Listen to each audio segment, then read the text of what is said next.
Joaquín, gracias por esta oportunidad de conversar. ¿Cómo estás? ¿Qué tal, Daniel? No, un placer. Mil gracias por la invitación. Un gustazo realmente. Cuando conocí a Joaquín me llamó muchísimo la atención su especialidad, que es medicina del estrés. Asociar el estrés con el tema de la salud, que es algo muy importante. Yo les he contado muchas veces aquí en el podcast, también en el canal de YouTube, mis propias experiencias con el síndrome del burnout, el síndrome del quemado, y estando internado mucho tiempo en situaciones muy críticas, y tal vez sin llegar a esas situaciones, vivimos un estrés cotidiano que más o menos lo vamos sobrellevando. Ahora, ¿cuál es el límite, Joaquín, entre sobrellevar el estrés y ya tener un estrés que nos empieza a preocupar desde la salud? Bueno, muy bueno. El estrés ya de por sí como concepto viene del término de la presión que se puede generar sobre algo para ver cuánto resiste, ¿no? Y la clave está en esa resistencia que nuestro cuerpo tiene una extraordinaria capacidad de resistencia por un lado, pero el problema es cuando sostenemos una situación por demasiado tiempo, ¿no? Y para entender el concepto del estrés que se generaliza tanto y cómo se linkea con las emociones y con la fisiología y con la mente, y es parte de la medicina mente-cuerpo, lo que tenemos que entender es que las emociones no son cuestiones de la mente o cuestiones etéricas que están por ahí en un plano psicológico solamente, sino que las emociones son respuestas fisiológicas que se viven en el cuerpo y que van cambiando esas distintas variables que lo podemos sentir muy claramente, porque cambia la frecuencia cardíaca, cambia la frecuencia respiratoria, cambia, puede estar cambiando la temperatura corporal, cambian niveles hormonales con las distintas emociones.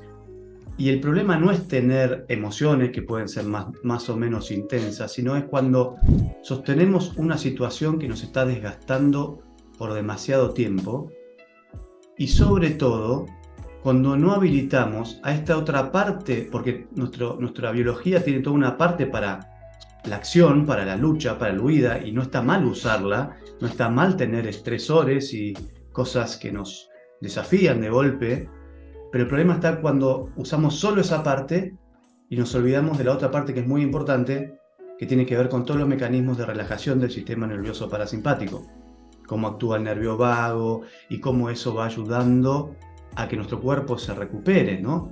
Entonces, si no hay un balance entre acción y relajación, esa cuenta que te va dando negativa, tarde o temprano la terminamos pagando. Cuando hablabas de esto del afrontamiento, la lucha, la huida de las situaciones, ¿estás hablando de algo que se produce en lo que conocemos como el cerebro reptiliano? Sí, el cerebro reptiliano habla de las estructuras más arcaicas, ¿no? Del cerebro, que tienen que ver con una parte mucho más instintiva y reactiva, que son reacciones a veces que ni siquiera no llegan a procesarse en la corteza prefrontal. Pero hay cosas que cuando nuestro cerebro, que se llama reptil, actúa en automático, está muy bien, ¿no? Porque si vos vas por la calle y de golpe de la nada se te cruza una serpiente, está bien que salgas corriendo en ese momento sin pensarlo, porque eso te salva la vida, ¿entendés? O lo mismo si estás ahora en tu casa y empezás a sentir olor a quemado y humo y salís corriendo a la escalera, y salís del edificio, eso también te salva la vida. Ahora, el problema es cuando ese cerebro reptiliano y esa respuesta de lucha a la huida no viene por estímulos externos, sino que viene por estímulos internos. Y ahí Mm. sí entra la corteza cerebral asociativa, nuestra imaginación y nuestra narrativa, como nosotros vamos contándonos historias que alimentan un instinto de lucha o huida, y que al mismo tiempo a veces lo tenemos reprimido, muy disociado de lo que mostramos afuera, donde mostramos para afuera que está todo bien, que todo está bárbaro, que somos políticamente correctos, que somos educados, que somos trabajadores y demás, y por adentro estamos viviendo una guerra. Nuestro cuerpo, esa disociación le cuesta muy, muy, muy caro. ¿Y cómo podemos hacer para contarnos otro tipo de historias que no devengan en estrés? Es un trabajo personal, ¿no? Acá es interesante porque para mí es el lugar donde se unen la ciencia, la psicología, la medicina y la espiritualidad, porque une mucha evidencia científica de las neurociencias y de la psiconeuroendocrinología, ¿no? Que es esta área donde yo trabajo, ¿no? Que es el entendimiento de cómo la mente afecta al cuerpo, cómo el cuerpo afecta a la mente. Pero también hay muchas cosas que nosotros vamos tomando de grandes de la psicología, y también vamos tomando muchas cosas de grandes maestros que desde hace muchos años vienen hablando de esto y que se volvieron como si fuesen científicos de su propia experiencia humana, ¿no? Y ahí descubrieron un montón de cosas de cómo funcionamos que aún hoy están muy vigentes, ¿no? Entonces, desde ese lugar nosotros podemos ir descubriendo una sabiduría interior de cómo manejarnos. Y me gustan mucho algunas metáforas que traen estos maestros. Y si me preguntás, ¿qué es lo que más importante que tenemos que aprender para vivir bien y no activar este sistema de alarma de manera innecesaria y no contarnos esas historias donde caemos y donde somos la víctima, donde hay drama, donde hay lucha, donde hay conflicto interno todo el tiempo? Y es tan simple, suena simple, pero no es tan fácil. Es simple, pero no es fácil. Y es aprender a diferenciar lo que es real de lo que es imaginario. Si tan solo aprendemos a diferenciar lo que es real de lo que es imaginario, estamos perfectos. El problema es cuando empezamos a crear todo lo que esta nos cuenta. Si le damos mucha importancia a esto, ahí estamos más complicados. En esa diferenciación entre lo real y lo imaginario, ¿cuál es la tendencia mayoritaria que tiene la población mundial en base a tus estudios? Sos una persona que se ha perfeccionado en distintas universidades del mundo, que profundiza y se actualiza permanentemente. Si tuviéramos que poner un porcentaje de la gente que se cuenta historias de fantasía versus lo que es la realidad, ¿existe ese dato? Ya, no existe. No existe. Pero nos pasa a todos. Nos pasa a todos. La fórmula para mí es... Aún a las personas con mentes entrenadas. Totalmente. Ahí es donde surge la compasión, ¿no? Porque si lo vamos a tomar esto como un perfeccionismo, estamos equivocados. Pero lo bueno es cuando aprendemos a salir rápido de ahí. Y por momentos entramos, pero ya conocemos el camino de salida. Ahora, si entramos ahí y no sabemos dónde está la salida, estamos complicados, ¿no? Pero nos pasa a todos, nos pasa con mucha frecuencia. Y me atrevo a decir que si no tenemos un trabajo profundo con nosotros mismos, nos vamos creyendo todo lo que nos cuenta nuestra mente, y a veces yo digo que somos autores de nuestra propia película de terror, de nuestro propio tren fantasma, ¿no? Porque realmente yo a veces lo digo en mis talleres que ni Hitchcock se anima tanto de las historias que nos contamos de terror y que no somos conscientes cómo nos afectan. Porque este es el tema, no nos damos cuenta cómo nos va afectando todo eso y cómo nosotros vamos quedando. Porque es difícil después, cuando ya estamos muy identificados con una historia, con las cosas que nos pasaron, con los sentimientos que quedaron conectados con eso, por ahí empezar a hacer un trabajo de depuración para abrirnos a que las cosas pueden ser diferentes. Cuando nos abrimos a que las cosas pueden ser diferentes de como yo toda la vida me las conté, ahí hay una luz al final del túnel, ¿viste? ¿Cuál fue tu camino personal que te llevó a indagar en estas cosas, más allá de tus estudios en medicina iniciales, que te llevan a esta corriente de pensamiento de la psico-inmunoendocrinología o algo así? Psiconeuroendocrinoinmunología. Psiconeuro... Bueno, todo eso que ustedes... Es complicado. A nadie le sale la primera vez, así que tranquilo. No lo tengo escrito. A ver, Joaquín, ¿por dónde encaraste por este lado? ¿Cuál fue tu proceso personal, si se puede saber? Y no sé, hay muchas personas que se me cruzaron, porque la primera persona que siempre nombro es mi abuelo, que si bien él no tenía nada que ver con todo esto, él era abogado y trabajaba en recursos humanos en un banco, y no tenía nada que ver, él siempre le apasionó toda esta cuestión de la mente y el cuerpo y cómo influía en la salud y la enfermedad, un poco también por la historia de su papá, mi bisabuelo, que fue ministro en su momento y cuando salió del gobierno se fue muy mal y salió muy enojado, muy frustrado, y en poco tiempo desarrolló un cáncer de pulmón y se murió muy joven, mi bisabuelo. Esto también dejó una huella muy grande en mi abuelo, de cómo las emociones afectan a la salud, ¿no? Entonces él leía a Deepak Chopra, leía a Anthony de Mello, trabajó con el padre Moreno, hizo un montón de cosas que lo hacían como querer saber más con él de esto. Y yo cuando tuve que elegir mi vocación también como que tenía la semilla ahí, pero quería tenerlo desde un contexto científico para entender bien cómo funcionamos y no caer en un lugar muy común que es en el pensamiento mágico, ¿no? Después me fui cruzando con otras personas que me fueron guiando y tuve también la suerte de conocer a Estela Maris Maruso y a la Fundación Salud, donde realmente aprendí mucho, mucho, mucho en la cancha, ¿no? Acompañando personas y viendo cómo esas vivencias de cómo vivimos esas historias de vida se van tejiendo en nuestra biología y en nuestra salud, ¿no?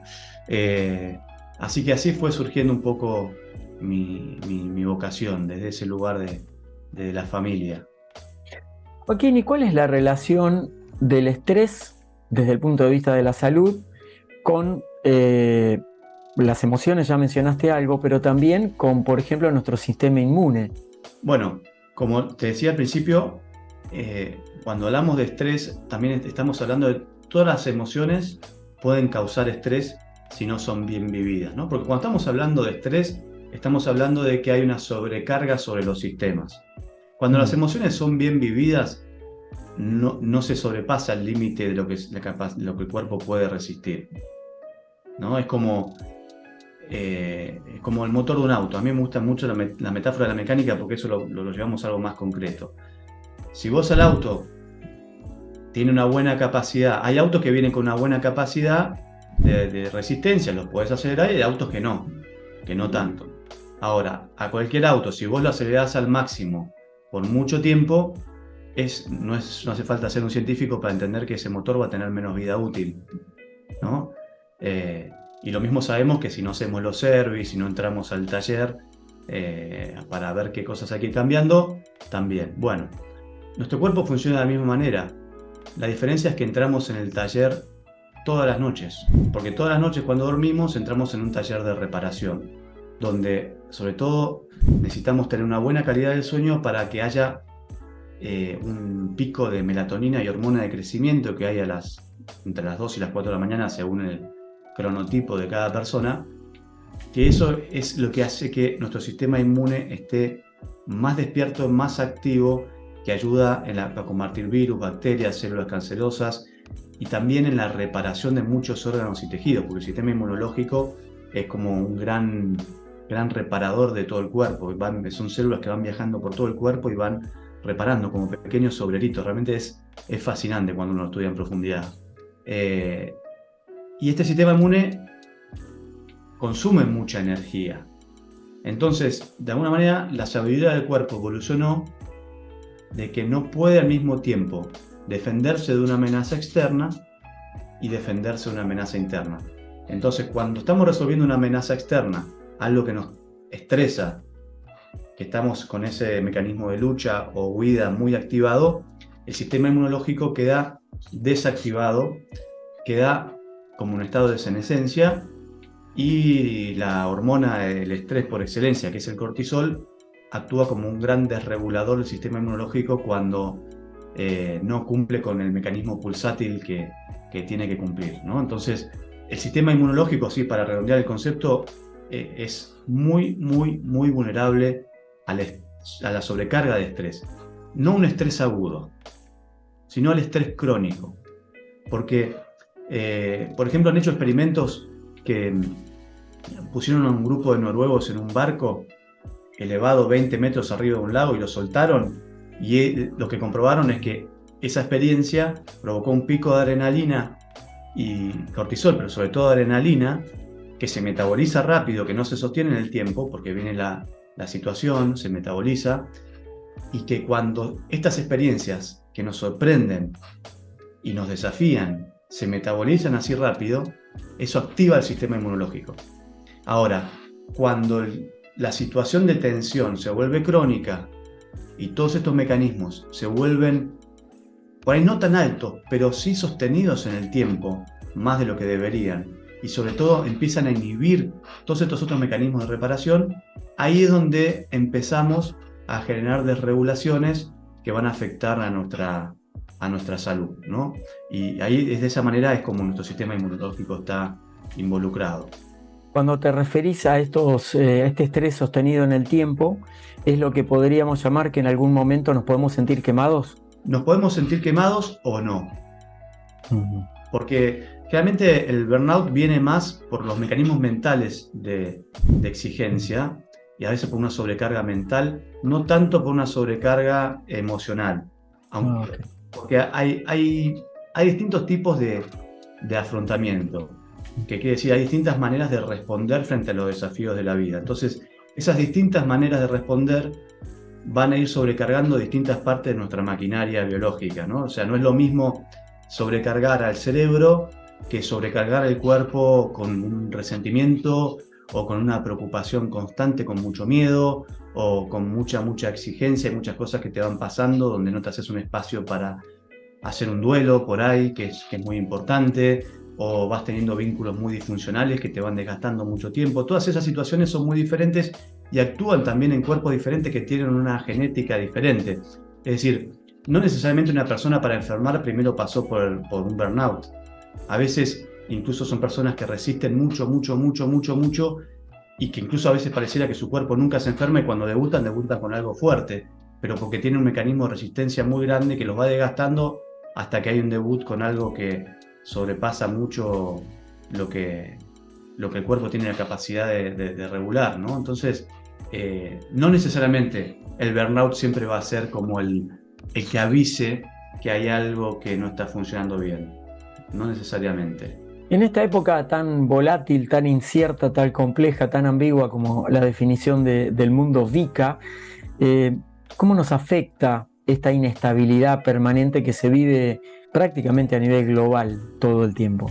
Ahí, ¿sabes qué? Yo te digo, sigo algunos expertos en ansiedad también que comparto la mirada de ellos y que el mayor problema que tenemos es la sobrecarga de información. Mm. Porque si no nos enteráramos de tantas cosas, por ahí estaríamos más tranquilos, ¿no? Por ahí hace 70 años, que era la época de la Segunda Guerra Mundial, el tráfico de información era mucho menor, no había gente con celulares ni con televisores tanto en las casas, entonces las noticias viajaban de otra manera, se vivían de otra manera. Y hoy todo lo que pasa en cada rincón del mundo está documentado por un aparatito de estos, ¿no? Entonces, si no nos damos cuenta, empezamos a sobrecargarnos con noticias que nos van impactando a nivel emocionalmente y nos van sacando un montón de energía en las cosas importantes que son realmente para nuestra vida y en nuestro propio círculo de influencia, que es donde nosotros podemos actuar. Algunos especialistas, por ejemplo, hablan de que un chico de 7 años con acceso a Internet hoy maneja más información que un emperador en la época de los romanos. Entonces, nuestro cerebro también tiene una capacidad limitada para el tráfico de esa información y el tema es también cómo impactan emocionalmente cada una de esas informaciones, porque a veces no te das cuenta, pero 5 segundos de una noticia ya cambió un indicador somático, ya te puede cambiar un indicador fisiológico interno. Y hoy en día los chicos, por ejemplo, cómo están diseñadas las redes sociales, vos fíjate que cada vez videos de mayor corta duración que producen un impacto y viene el siguiente y produce el siguiente, eso va generando un desgaste que tiene que ver mucho para mí con el tráfico de la información. Ahora, ahí tenemos que ver cómo nos paramos después ante esta volatilidad, cómo la gestionamos. Tenemos que aprender a poner límites y después tenemos que aprender también a manejarnos en la incertidumbre. Esto es fundamental. Y para mí el manejo de la incertidumbre es lo que después te conduce a vivir una vida agradecida, en definitiva. La aceptación de la incertidumbre. Cuando uno toma conciencia de la incertidumbre, es lo que te lleva a vivir una vida con mayor gratitud y mayor plenitud. Te quiero invitar a empezar con algunos recursos prácticos. ¿Qué podemos hacer que dependa de nosotros para poder mejorar nuestra calidad de vida, bajar nuestros niveles de estrés, mejorar nuestra salud y en definitiva mantenernos más equilibrados? Bueno, vamos a arrancar por lo más básico. Hay una tríada, un banquito de 3 patas fundamental, ¿no? Una buena alimentación, sobre todo si puede ser una alimentación que sea antiinflamatoria. Mover el cuerpo es fundamental. Eso, alimentación y mover el cuerpo, eso es para trabajar con la parte física. Pero después tenemos que aprender a gestionar nuestro mundo interior. Tenemos que aprender a manejar nuestra mente y nuestras emociones de una forma que no nos volvamos nosotros esclavos de nuestra mente y esas propias proyecciones. Ahí resulta también muy importante saber estimular esta otra parte que nuestra cultura no favorece mucho, que es la parte del ocio sano y de la relajación. Porque confundimos mucho la distracción con la relajación, ¿no? Confundimos eso. Tenemos muchas cosas que nos distraen, pero esas cosas que nos distraen no necesariamente activan los mecanismos de relajación del cuerpo. Sobre todo cuando está involucrado todo lo digital. Creemos que porque nos enchufamos 5 horas con una serie atrapante de Netflix, estamos relajándonos y en realidad nos estamos distrayendo y no estamos cambiando los mecanismos internos, no estamos dándole permiso al cuerpo para que se relaje y pueda reparar, ¿no? Entonces, saber activar la relajación es muy importante. De ahí surge un recurso fundamental que para mí es vital, y como dice un colega, Christian Plebs, va a ser como cepillarnos los dientes en el futuro, que es la meditación, ¿no? Aprender a meditar. Aprender a meditar ayuda a saber activar esta respuesta de relajación y nos ayuda también a no involucrarnos tanto con todo lo que nuestra mente nos dice, ¿no? Otro aspecto fundamental, pero muy importante, son los buenos vínculos humanos. La calidad de los vínculos hace mucho la diferencia en el bienestar.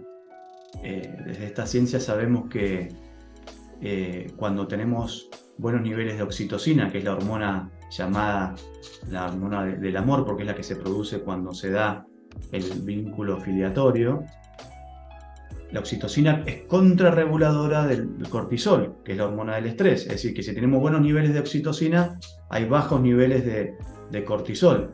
Y a su vez también si hay elevados niveles de cortisol, es difícil que se pueda generar buenos niveles de oxitocina. Es como si compitieran un poco por esos sistemas, ¿no? Son mecanismos un poco antagónicos.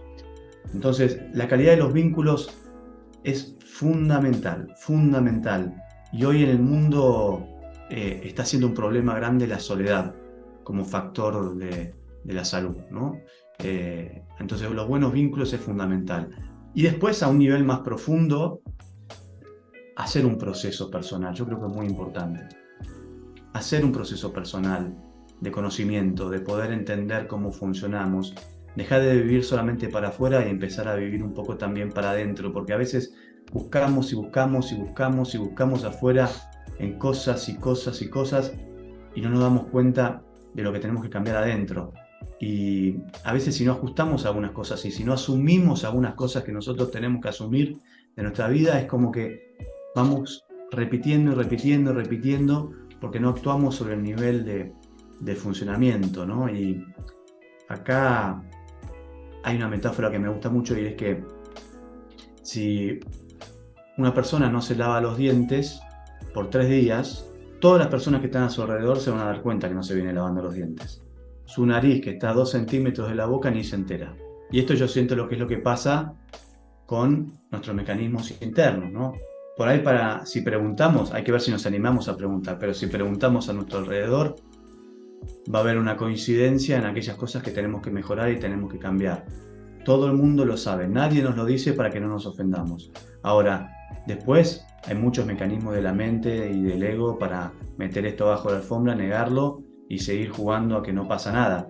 Pero hay muchas cosas que tenemos que cambiar y que podemos cambiar y que nos ayudan a vivir mejor y que realmente actúan para la recuperación del bienestar, porque yo todavía, por más que me dedico a esto, me sigo sorprendiendo por cuando una persona cambia y reconoce esos mecanismos endógenos que actúan y demás, cómo responde el cuerpo, porque el cuerpo tiene una extraordinaria capacidad de recuperación, pero si nosotros no hacemos el espacio para cambiar, para mirarnos, para observarnos, nuestra fisiología sigue trabajando de la misma manera. Yo veo que la mayoría de las personas, cuando hablamos de salud, se enfoca mucho en la alimentación y la actividad física y no cambiamos esto, no cambiamos acá. Entonces como que seguimos metidos de la misma manera. Y si nosotros no nos sabemos observar en aquellos puntos donde tenemos que cambiar, podemos contribuir con la alimentación y con el ejercicio, pero hay algo en nuestra fisiología que va a seguir desincronizado y desgastándose, ¿no? Joaquín, un placer conversar con vos, aprender y empezar a observarnos internamente como una de las mejores formas también de reconquistar nuestra salud afuera, no vivir tan enganchados con las experiencias externas, sino también con mejorar esa experiencia interna, esa calidad de vida interior, ¿verdad? Bueno, Daniel, un placer, realmente te agradezco un montón la invitación y bueno, ojalá que esto les sirva a las personas que lo vayan a escuchar. Joaquín, ¿dónde te pueden encontrar las personas? ¿Dónde te pueden seguir tu trabajo para conocer más, para indagar, para poder mejorar? Bueno, en Instagram me pueden seguir como @drjgrehan con H en lugar de J. Y en YouTube también como Dr. Joaquín Grehan. Ahí pueden encontrar bastante material. Y en el canal de Vivir Agradecidos pueden encontrar un montón de meditaciones que vengo subiendo hace 2 años ya. Y eso también va ayudando a relajar y a entender todos estos mecanismos internos cómo funcionan.